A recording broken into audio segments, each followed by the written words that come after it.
Yo, what's going on, guys? Matt Coach Rick here. What's up? Chica in the house. This is episode 3, guys.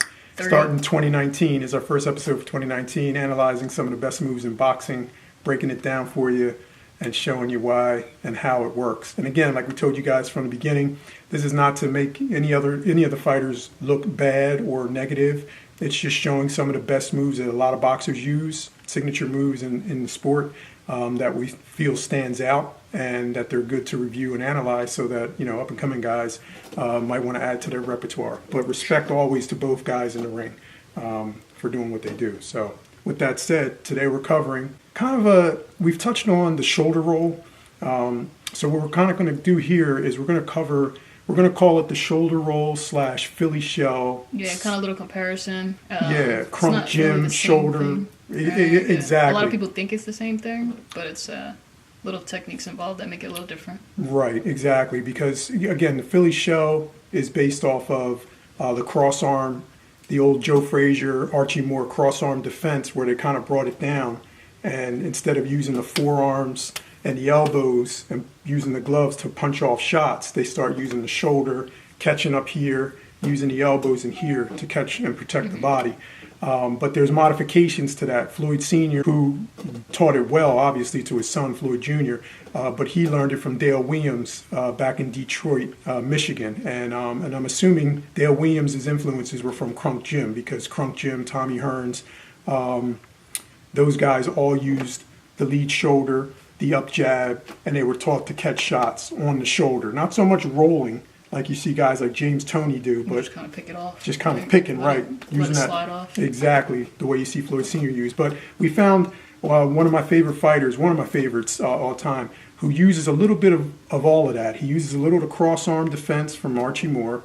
He uses the Philly shell in the defensive posture and rolling shots off the shoulder. And he also uses that Detroit Crunk Jim style, Floyd Sr. style, actually, because Floyd Sr. trained this gentleman we're about to mention, and that's Joan Guzman.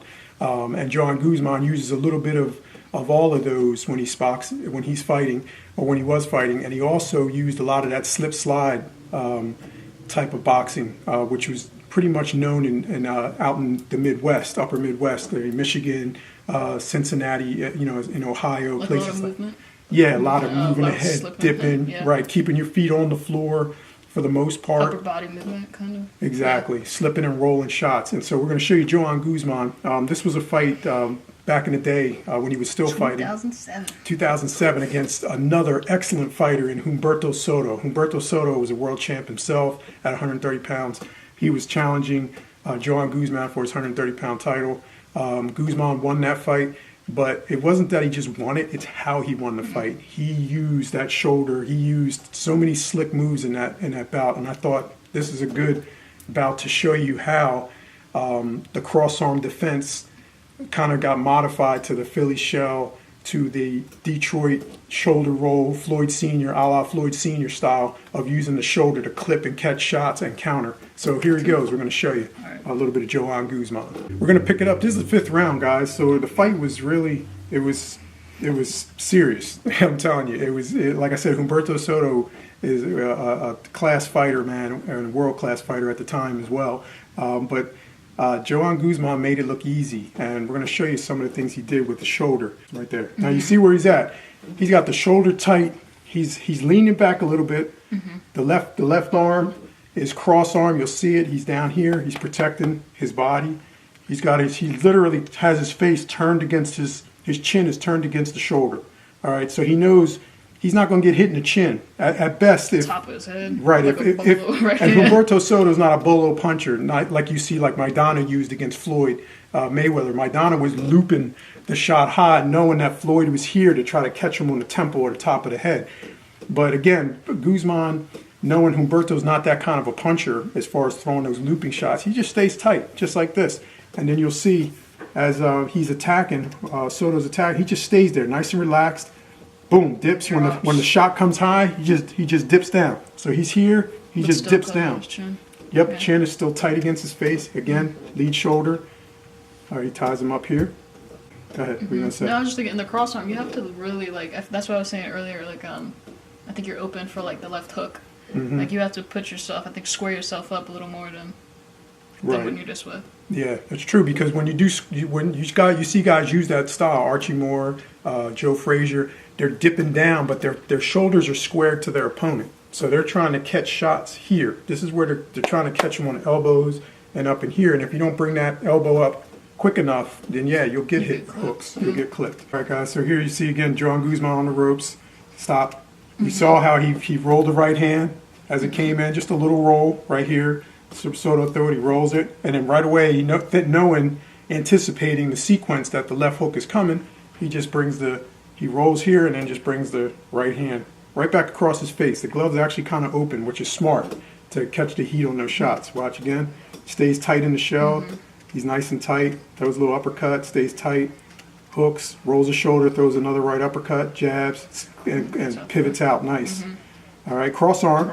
There you go, that we were talking about before. That's that old school Archie Moore, Joe Frazier style of defense. Now, in this case, there's really nothing wrong with it. Now, he knows, if you see the body language here, that Humberto Soto is coming. He's either bringing that left hook to the head or to the body, because he sees the high this. He's doing this. Now, I want to see how he defends against that shot if it does come downstairs. Boom, no, it actually came upstairs. Yeah, so actually the cross arm, yeah, it actually worked for him, because again, the arms were up here, so the shot actually hit him on the arm with that. And then the right hand, he caught it right here on this side. So having the cross arm here, he caught the right hand here. So the first was a roll, crossing like this. The hook came across, he brought the arm here, caught it there, and then the right hand came and he caught it right here, which is really, that's a really beautiful sequence to show you how effective a modified cross arm defense, if you're angled in the shell defense and then bringing the hands up like that. As soon as he throws the hook, he drops right back down into that shell position. All right, catching the shots. Now, stop right there. You saw that. He didn't really have to do anything. His arm was already there. Exactly. Yeah. So because he's disciplined and he's staying tight in the shell, even though the guy Soto's throwing hooks, he doesn't even have to know they're coming. All he has to know is keep the hand here to block his short rib and the liver, and the right hand up high to block the hooks to the head. And that's what he's doing. And so now that gives him time to think about what he wants to do as far as countering or setting something up. All right, continue. So he dips, throws another double right hand, jab, right hand, rolls that next right hand. Yeah, he just goes right back into it. And right back into the shell again. He uses the jab as he kind of probes with it and controls him. But look at the dip in here. Again, back in the shell, tight, makes him miss. Back in the shell, blocks the hook. Back in the shell, he stays tight, nice and tight. Dips off the right hand, block the hook again before the right hand came. All right, and then here's that slick movement with his feet. Look at that. There you go. Beautiful, pivots out, blocks again, makes him miss on that. That was what we call a pull roll bend on the using the shell, a pull roll bend. But everything goes right back to, like, he has that base. Exactly. Like, I'm going right back here. Yep, exactly. Now pause it for a second. Now, the pull roll bend, that is kind of, and I should have touched on earlier, that pull where you're pulling back, rolling the shoulder, and bending, that is more classic of the Philly shell. All right, so again, you're pulling back, the right hand, or the jab is coming, you'll catch it here, like this. The right hand comes, you roll the shoulder so that the right hand comes over, and now because your body is turned out and your right foot is out somewhat, all you have to do is collapse, and the left hook will go right over your head. More than likely, it's going to drop right about here. It's going to go over your head. Why? Because the punches are coming to where your head was last at. So again, the eyes follow the head. So if I'm here to squeeze to catch the jab, the right hand comes, I roll the shoulder, the hook is coming right here, and if I collapse, it's going right past me, and then the chopping right hand comes up. All you're doing is, you see John Guzman do it. He pivots out with the right foot and turns his face. Pivots and turns his face.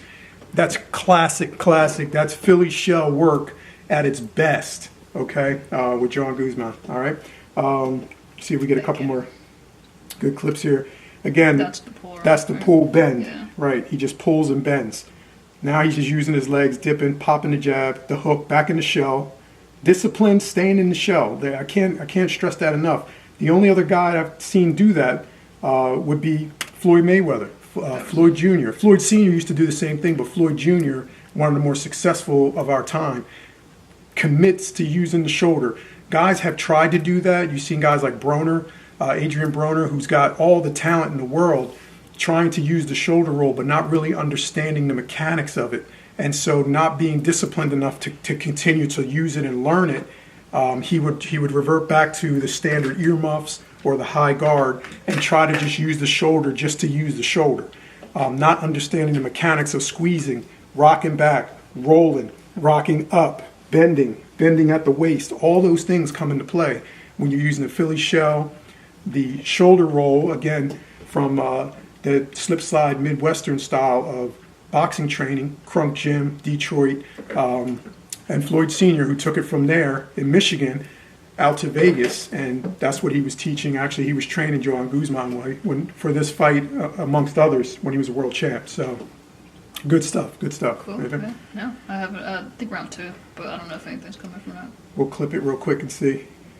Again, just show. Everything. Yeah. So again, you see, again, the idea is believing that the shoulder is going to defend you, practicing it. It takes a lot of practice. He's pulling, bending, the pivot, rock out to make the right hand, the chopping right hand miss. Those things can be taught, but when they're taught to you, again, you have to be committed to actually using it and not reverting back to a standard type of defense where you're just going to take punches. And that's the advantage of learning how to catch and shoot. So you can transition from offense to defense, defense to offense, not just be in defense mode when you're getting hit and then have to go on the attack, but to be able to roll, bend, like you see here. He just caught the shot on the arm, boom, throws the uppercut. That's part of catching and shooting out of the shell defense.